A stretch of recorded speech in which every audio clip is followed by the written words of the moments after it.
সাহিত্য সম্রাট বঙ্কিমচন্দ্র চট্টোপাধ্যায়ের আনন্দমঠের তৃতীয় খণ্ড পাঠের মধ্যে রয়েছি আমরা। তৃতীয় খণ্ডের প্রথম ও দ্বিতীয় পরিচ্ছেদ আগের ভিডিওতে পড়েছি। এখন আমরা শুরু করব তৃতীয় পরিচ্ছেদ। শান্তি সাহেবকে ত্যাগ করিয়া হরিণীর ন্যায় ক্ষিপ্র চরণে বনমধ্যে কোথায় প্রবিষ্ট হইল। সাহেব কিছু পরে শুনিতে পাইলেন স্ত্রীকণ্ঠে গীত হইতেছে, এ যৌবন জলতরঙ্গ রধিবেকে, হরে মুরারে হরে মুরারে। আবার কোথায় সারঙ্গের মধুর নিক্কণে বাজিল তাই, এ যৌবন জলতরঙ্গ রধিবেকে, হরে মুরারে হরে মুরারে। তার সঙ্গে পুরুষকণ্ঠ মিলিয়া গীত হইল, এ যৌবন জলতরঙ্গ রধিবেকে, হরে মুরারে হরে মুরারে। তিন স্বর এক হইয়া গানে বনের লতা সকল কাঁপাইয়া তুলিল। শান্তি গাইতে গাইতে চলিল, এ যৌবন জলতরঙ্গ রধিবেকে, হরে মুরারে হরে মুরারে। জলেতে তুফান হয়েছে, আবার নতুন তরি ভাসল সুখে, মাঝিতে হাল ধরেছে, হরে মুরারে হরে মুরারে। ভেঙে বাড়ির বাঁধ পুরাই মনের স্বাদ, জোয়ার গাঙে জল ছুটেছে রাখিবে কে, হরে মুরারে হরে মুরারে। সারঙ্গেও ওই বাজিতে ছিল, জোয়ার গাঙে জল ছুটেছে রাখিবে কে, হরে মুরারে হরে মুরারে। যেখানে অতি নিবিড় বন, ভিতরে কি আছে বাহির হইতে একেবারে অদৃশ্য, শান্তি তাহারই মধ্যে প্রবেশ করিল। সেইখানে সেই শাখা পল্লব রাশির মধ্যে লুক্কায়িত একটি ক্ষুদ্র কুটির আছে। ডালের বাঁধন, পাতার ছাওয়া, কাঠের মেঝে, তার উপর মাটির ঢালা। তাহারই ভিতরে লতার দ্বার মোচন করিয়া শান্তি প্রবেশ করিল। সেখানে জীবানন্দ বসিয়া সারঙ্গ বাজাইতেছিলেন। জীবানন্দ শান্তিকে দেখিয়া জিজ্ঞাসা করিলেন, এতদিনের পর জোয়ার গাঙে জল ছুটেছে কি? শান্তি হাসিয়া উত্তর দিল, নালা ডোবায় কি জোয়ার গাঙে জল ছোটে? জীবনানন্দ বিষণ্ণ হইয়া বলিলেন, দেখো শান্তি, একদিন আমার ব্রতভঙ্গ হওয়ায় আমার প্রাণ তো উৎসর্গই হইয়াছে। যে পাপ তার প্রায়শ্চিত্ত করিতেই হইবে। এতদিন যে প্রায়শ্চিত্ত করিতাম কেবল তোমার অনুরোধেই করি নাই, কিন্তু একটা ঘোরতর যুদ্ধের আর বিলম্ব নাই। সেই যুদ্ধের ক্ষেত্রে আমার সে প্রায়শ্চিত্ত করিতে হইবে। এ প্রাণ পরিত্যাগ করিতেই হইবে। আমার মরিবার দিন। শান্তি আর বলিতে না দিয়া বলিল, আমি তোমার ধর্মপত্নী, সহধর্মিনী, ধর্মে সহায়। তুমি অতিশয় গুরুতর ধর্ম গ্রহণ করিয়াছ। সেই ধর্মের সহায়তার জন্যই আমি গৃহত্যাগ করিয়া আসিয়াছি। দুইজন একত্র সেই ধর্মাচরণ করিব বলিয়া গৃহত্যাগ করিয়া আসিয়া বনে বাস করিতেছি। তোমার ধর্ম বৃদ্ধি করিব। ধর্মপত্নী হইয়া তোমার ধর্মের বিঘ্ন করিব কেন? বিবাহ ইহকালের জন্য এবং বিবাহ পরকালের জন্য। ইহকালের জন্য যে বিবাহ মনে হয় তা আমাদের হয় নাই। আমাদের বিবাহ কেবল পরকালের জন্য। পরকালে দ্বিগুণ ফল ফলিবে। কিন্তু প্রায়শ্চিত্তের কথা কেন? তুমি কি পাপ করিয়াছ? তোমার প্রতিজ্ঞা স্ত্রীলোকের সঙ্গে একা আসনে বসিবে না। কই, কোনোদিন তো একা আসনে বসো নাই। প্রায়শ্চিত্ত কেন? হায় প্রভু, তুমিই আমার গুরু। আমি কি তোমায় ধর্ম শিখাইব? তুমি বীর, আমি তোমার বীরব্রত শিখাইব? জীবানন্দ আহ্লাদে গদগদ হইয়া বলিলেন, শিখাইলেও তো। শান্তি প্রফুল্ল চিত্তে বলিতে লাগিল, আরও দেখো গোসাই, ইহকালেই কি আমাদের বিবাহ নিষ্ফল? তুমি আমায় ভালোবাসো, আমি তোমায় ভালোবাসি। ইহা অপেক্ষা ইহকালে আর কি গুরুতর ফল আছে বলো? বন্দে মাতরম। তখন দুইজনে গলা মিলাইয়া বন্দে মাতরম গাইল। এরপর আমরা পড়ব ওই তৃতীয় খণ্ডেরই চতুর্থ পরিচ্ছেদ।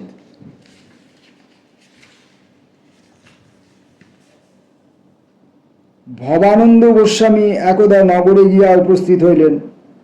প্রশস্ত রাজপথ পরিত্যাগ করিয়া একটা অন্ধকার গলির ভিতরে প্রবেশ করিলেন।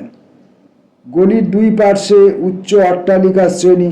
সূর্যদেব মধ্যাহ্নে একবার গলির ভিতর উঁকি মারেন মাত্র, তৎপরে অন্ধকারেরই অধিকার।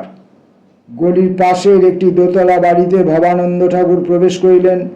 নিম্নতলে একটি ঘরে, যেখানে অর্ধবয়স্কা একটি স্ত্রীলোক পাক করিতেছিল, সেইখানে গিয়া ভবানন্দ মহাপ্রভু দর্শন দিলেন। স্ত্রীলোকটি অর্ধবয়স্কা, মোটাসোটা, কালো কোলো, ঠেঁটি পড়া, কপালে উল্কি, সীমান্ত প্রদেশে কেশদান চূড়াকারে শোভা করিতেছে। ঠনঠন করিয়া হাড়ির কানায় ভাতের কাঠি বাজিতেছে, ফরফর করিয়া অলোকদামের কেশগুচ্ছ উঠিতেছে, গল গল করিয়া মাগি আপনা আপনি বকিতেছে, আর তাহার মুখভঙ্গিতে তাহার মাথার চূড়ার নানা প্রকার টলুনি টালুনির বিকাশ হইতেছে। এমন সময় ভবানন্দ মহাপ্রভু গৃহ মধ্যে প্রবেশ করিয়া বলিলেন, ঠাকুরুন দিদি, প্রাতঃ প্রণাম। ঠাকুরুন দিদি ভবানন্দকে দেখিয়া শশব্যস্তে বস্ত্রাদি সামলাইতে লাগিলেন। মস্তকের মহান চূড়া খুলিয়া ফেলিবেন ইচ্ছা ছিল, কিন্তু সুবিধা হইল না, কেননা সক্রিয় হাত নয়, সক্রিয় হাত, মানে ভাত রান্না করছিলেন, দুই হাতে ভাতের হাঁড়িতে হাত দিয়েছেন আর কি। নিষেক মসৃণ সেই চিকুর জাল হায়, তাহাতে পূজার সময় একটি বক ফুল পড়িয়াছিল। বস্ত্রাঞ্চলে ঢাকিতে যত্ন করিলেন, বস্ত্রাঞ্চল তাহা ঢাকিতে সক্ষম হইল না, কেননা ঠাকুরটি একখানি 5 হাত কাপড় পরিয়াছিলেন। সেই 5 হাত কাপড় প্রথমে গুরুভার প্রণত উদর দেশ বেষ্টন করিয়া আসিতে প্রায় নিঃশেষ হইয়া পড়িয়াছিল। তারপর দুঃসহ ভারগ্রস্ত হৃদয়মণ্ডলেরও কিছু আব্রু পর্দা রক্ষা করিতে হইয়াছে। শেষে ঘাড়ে পৌঁছিয়া বস্ত্রাঞ্চল জবাব দিল, কানের উপর উঠিয়া বলিল, আর যাইতে পারি না। অগত্যা পরম বীরাবতী গৌরী ঠাকুরানী কথিত বস্ত্রাঞ্চলকে কানের কাছে ধরিয়া রাখিলেন এবং ভবিষ্যতে 8 হাত কাপড় কিনিবার জন্য মনে মনে দৃঢ় প্রতিজ্ঞাবদ্ধ হইয়া বলিলেন, কে গোসাই ঠাকুর, এসো এসো। আমায় আবার প্রাতঃ প্রণাম কেন ভাই? ভবানন্দ, তুমি ঠান দিদি যে।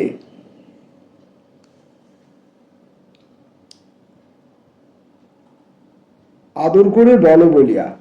তোমরা হলে গোসাই মানুষ, দেবতা, তা করেছো বেঁচে থাকো, তা করিলেও করিতে পারো, হাজার হোক আমি বয়সে বড়।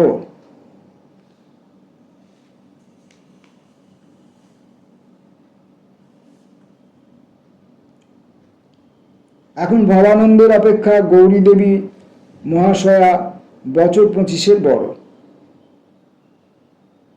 কিন্তু সুচতুর ভবানন্দ উত্তর করিলেন, সে কি ঠান দিদি, রসের মানুষ দেখে ঠান দিদি বলি, নইলে যখন হিসাব হয়েছিল তুমি আমার চেয়ে বছর 6 ছোট হইয়াছিলে, মনে নাই?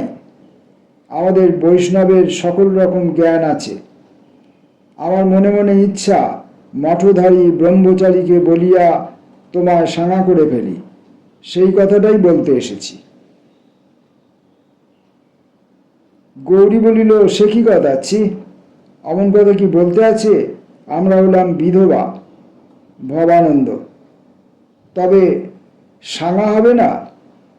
গৌরী, তা ভাই, যা জানো তা করো। তোমরা হলে পণ্ডিত, আমরা মেয়ে মানুষ, কি বুঝি? তা কবে হবে? ভবানন্দ অতি কষ্টে হাস্য সংবরণ করিয়া বলিলেন, সেই ব্রহ্মচারীটার সঙ্গে একবার দেখা হইলেই হয়। আর সে কেমন আছে? গৌরী বিষণ্ণ হইল, মনে মনে সন্দেহ করিল, সাঙার কথাটা তবে বুঝি তামাশা? বলিল, আছে আর কেমন, যেমন থাকে। ভবানন্দ, তুমি গিয়া একবার দেখিয়া আইসো কেমন আছে, বলিয়া আইসো, আমি আসিয়াছি, একবার সাক্ষাৎ করিব। গৌরীদেবী তখন ভাতের কাটি ফেলিয়া হাত ধুইয়া বড় বড় ধাপের সিঁড়ি ভাঙিয়া দোতলার উপর উঠিতে লাগিলেন।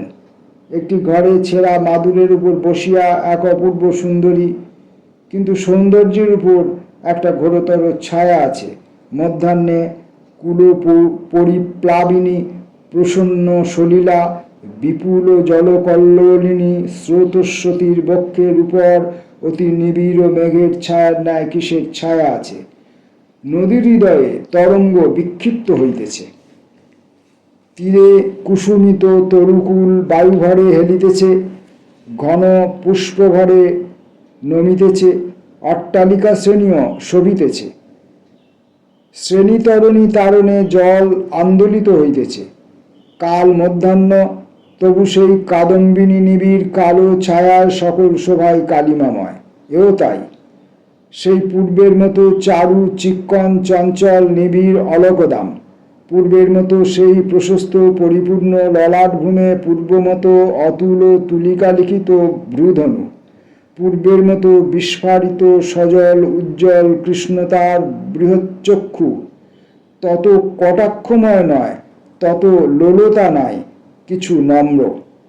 অধরে তেমনি গাঢ় রঙ্গ, হৃদয় তেমনি শাসানুগামী পূর্ণতায় ঢলঢল, বাহু তেমনি বনলতা দুষ্প্রাপ্য কোমলতা যুক্ত।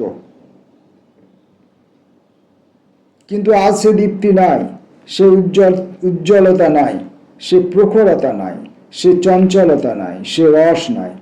বলিতে কি বুঝি সে যৌবন নাই। আছে কেবল সে সৌন্দর্য আর সে মাধুর্য। নতুন হইয়াছে ধৈর্য গাম্ভীর্য। ইহাকে পূর্বে দেখিলে মনে হইত মনুষ্য লোকে অতুলনীয়া সুন্দরী, এখন দেখিলে বোধ হয় ইনি দেবলোকের শাপগ্রস্তা দেবী। ইহার চারিপার্শ্বে দুই তিনখানা তুলটের পুঁথি পড়িয়া আছে, দেওয়ালের গায়ে হরিনামের মালা টাঙানো আছে, আর মধ্যে মধ্যে জগন্নাথ বলরাম সুভদ্রার পট, কালীয় দমন, নরনারী কুঞ্চর বস্ত্রহরণ, গোবর্ধন ধারণ প্রভৃতি ব্রজলীলার চিত্র রঞ্জিত আছে। চিত্রগুলির নিচে লেখা আছে চিত্র না বিচিত্র। সেই গৃহ মধ্যে ভবানন্দ প্রবেশ করিলেন। ভবানন্দ জিজ্ঞাসা করিলেন, কেমন কল্যাণী, শারীরিক মঙ্গল তো? কল্যাণী, এ প্রশ্ন কি আপনি ত্যাগ করিবেন না? আমার শারীরিক মঙ্গলে আপনারই কি ইষ্ট, আর আমারই বা কি ইষ্ট? ভবানন্দ, যে বৃক্ষ রোপণ করে সে তাহাতে নিত্য জল দেয়, গাছ বাড়িলেই তাহার সুখ। তোমার মৃতদেহে আমি প্রাণ রোপণ করিয়াছিলাম, বাড়িতেছে কিনা জিজ্ঞাসা করিব না কেন? কল্যাণী, বিষবৃক্ষের কি ক্ষয় আছে? জীবন কি বিষ? না হলে অমৃত ঢালিয়া আমি তাহা ধ্বংস করিতে চাইয়াছিলাম কেন? সে অনেকদিন জিজ্ঞাসা করিব মনে ছিল, সাহস করিয়া জিজ্ঞাসা করিতে পারি নাই। কে তোমার জীবন বিষময় করিয়াছিল? কল্যাণী স্থিরভাবে উত্তর করিলেন, আমার জীবন কেহ বিষময় করে নাই, জীবনই বিষময়। আমার জীবন বিষময়, আপনার জীবন বিষময়, সকলের জীবন বিষময়। ভবানন্দ বলিলেন, সত্য কল্যাণী, আমার জীবন বিষময়। যেদিন অবধি তোমার ব্যাকরণ শেষ হইয়াছে। কল্যাণী, না। ভবানন্দ, অভিধান? কল্যাণী, ভালো লাগে না। বিদ্যা অর্জনে কিছু আগ্রহ দেখিয়াছিলাম, এখন এ অশ্রদ্ধা কেন? আপনার মতো পণ্ডিত যখন মহা পাপিষ্ঠ, তখন লেখাপড়া না করাই ভালো। আমার স্বামীর সংবাদ কি প্রভু? বারবার সে সংবাদ কেন জিজ্ঞাসা করো? তিনি তো তোমার পক্ষে মৃত, আমি তার পক্ষে মৃত, তিনি আমার পক্ষে নন। তিনি তোমার পক্ষে মৃতবৎ হইবেন বলিয়াই তো তুমি মরিলে। বারবার সে কথা কেন কল্যাণী? মরিলে কি সম্বন্ধ যায়? তিনি কেমন আছেন? ভালো আছেন। কোথায় আছেন? পদচিহ্নে? সেইখানেই আছেন। কি কাজ করিতেছেন? যাহা করিতেছিলেন, দুর্গ নির্মাণ, অস্ত্র নির্মাণ, তাহারই নির্মিত অস্ত্রে সহস্র সহস্র সন্তান সজ্জিত হইয়াছে। তাহার কল্যাণে কামান, বন্দুক, গোলা, গুলি, বারুদের আমাদের আর অভাব নাই। সন্তান মধ্যে তিনি শ্রেষ্ঠ। তিনি আমাদিগের মহৎ উপকার করিয়াছেন। তিনি আমাদিগের দক্ষিণ বাহু। কল্যাণী: আমি প্রাণত্যাগ না করিলে কি এত হইত? যার বুকে কাদা পড়া কলসি বাঁধা, সে কি ভবসমুদ্রে সাঁতার দিতে পারে? যার পায়ে লোহার শিকল, সে কি দৌড়ায়? কেন সন্ন্যাসী, তুমি এছাড় জীবন রাখিয়াছিলে? ভবানন্দ: স্ত্রী সহধর্মিণী, ধর্মের সহায়। কল্যাণী: ছোট ছোট ধর্মে, বড় বড় ধর্মে কণ্টক। আমি বিষকণ্টকের দ্বারা তাহার অধর্ম কণ্টক উদ্ধৃত করিয়াছিলাম। ছি, দুরাচার, পামর, ব্রহ্মচারী, এ প্রাণ তুমি ফিরিয়া দিলে কেন? ভবানন্দ: ভালো, যা দিয়াছি তা নয় আমারই আছে। কল্যাণী: যে প্রাণ তোমায় দিয়াছি তা কি তুমি আমায় দিতে পারো? আপনি কিছু সংবাদ রাখেন কি আমার সুকুমারী কেমন আছে? অনেক দিন সে সংবাদ পাই নাই। জীবানন্দ অনেক দিন সেদিকে যান নাই। কল্যাণী: সে সংবাদ কি আমায় আনাইয়া দিতে পারেন না? স্বামীই আমার ত্যাজ্যা। বাঁচিলাম তো কন্যা কেন ত্যাগ করিব? এখনো সুকুমারীকে পাইলে এ জীবনে কিছু সুখ সম্ভাবিত হয়, কিন্তু আমার জন্য আপনি কেন এত করিবেন? করিব কল্যাণী, তোমার কন্যা আনিয়া দিব। কিন্তু তারপর কি ঠাকুর? ভবানন্দ: স্বামী ইচ্ছাপূর্বক ত্যাগ করিয়াছি। যদি তার ব্রত সম্পূর্ণ হয় তবে তাহারই হইব। আমি যে বাঁচিয়া আছি তিনি কি জানেন? না। আপনার সঙ্গে কি তাহার সাক্ষাৎ হয় না? হয়। আমার কথা কিছু বলেন না? না। যে স্ত্রী মরিয়া গিয়াছে তাহার সঙ্গে স্বামীর আর সম্বন্ধ কি? কি বলিতেছেন? তুমি আবার বিবাহ করিতে পারো, তোমার পুনর্জন্ম হইয়াছে। আমার কন্যা আনিয়া দাও, দিব। তুমি আবার বিবাহ করিতে পারো। তোমার সঙ্গে নাকি? ভবানন্দ: বিবাহ করিবে? তোমার সঙ্গে নাকি? ভবানন্দ: যদি তাই হয়, সন্তান ধর্ম কোথায় থাকিবে? অতল জলে। পরকাল? অতল জলে। এই মহাব্রত, এই ভবানন্দ নাম অতল জলে। কিসের জন্য এসব অতল জলে ডুবাইবে? তোমার জন্য। দেখো, মনুষ্য হউন, ঋষি হউন, সিদ্ধ হউন, দেবতা হউন, চিত্ত অবশ। সন্তান ধর্ম আমার প্রাণ, কিন্তু আজ প্রথম বলি, তুমিই আমার প্রাণাধিক প্রাণ। যেদিন তোমায় প্রাণদান করিয়াছিলাম সেই দিন হইতে আমি তোমার পদমূলে বিকৃত। আমি জানিতাম না যে সংসারে এ রূপরাশি আছে। এমন রূপরাশি আমি কখনো চক্ষে দেখিব জানিলে কখনো সন্তান ধর্ম গ্রহণ করিতাম না। এ ধর্ম এ আগুনে পুড়িয়া ছাই হয়। ধর্ম পুড়িয়া গিয়াছে, প্রাণ আছে। আজি 4 বৎসর প্রাণও পুড়িতেছে, আর থাকে না।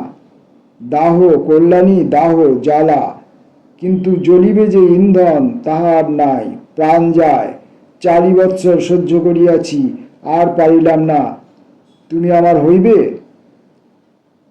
তোমারই মুখে শুনিয়াছি যে সন্তান ধর্মের এই এক নিয়ম, যে ইন্দ্রিয় পরবশ হয় তার প্রায়শ্চিত্ত মৃত্যু। একথা কি সত্যি? একথা সত্য। তবে তোমার প্রায়শ্চিত্ত মৃত্যু? আমার একমাত্র প্রায়শ্চিত্ত মৃত্যু। আমি তোমার মনস্কামনা সিদ্ধ করিলে তুমি মরিবে? নিশ্চিত মরিব। আর যদি মনস্কামনা সিদ্ধ না করি, তথাপি মৃত্যু আমার প্রায়শ্চিত্ত, কেননা আমার চিত্ত ইন্দ্রিয়ের বশ হইয়াছে। আমি তোমার মনস্কামনা সিদ্ধ করিব না। তুমি কবে মরিবে? ভবানন্দ কহিলেন, আগামী যুদ্ধে। তবে তুমি বিদায় হও, আমার কন্যা পাঠাইয়া দিও। ভবানন্দ শাস্ত্রলোচনে বলিল, দিব। আমি মরিয়া গেলে আমায় মনে রাখিবে কি? ভবানন্দ শাস্ত্রলোচনে বলিল, দিব। আমি মরিয়া গেলে আমায় মনে রাখিবে কি? কল্যাণী বলিল, রাখিব। ব্রতচ্যুত অধর্ম বলিয়া মনে রাখিব। ভবানন্দ বিদায় হইল, কল্যাণী পুঁথি পড়িতে বসিল। তৃতীয় খণ্ডের তৃতীয় পরিচ্ছেদ এবং চতুর্থ পরিচ্ছেদের পাঠ আজকে সমাপ্ত করলাম। এই আনন্দমঠ। ফিরে আসবো পরের দিন, পরের ভিডিওতে।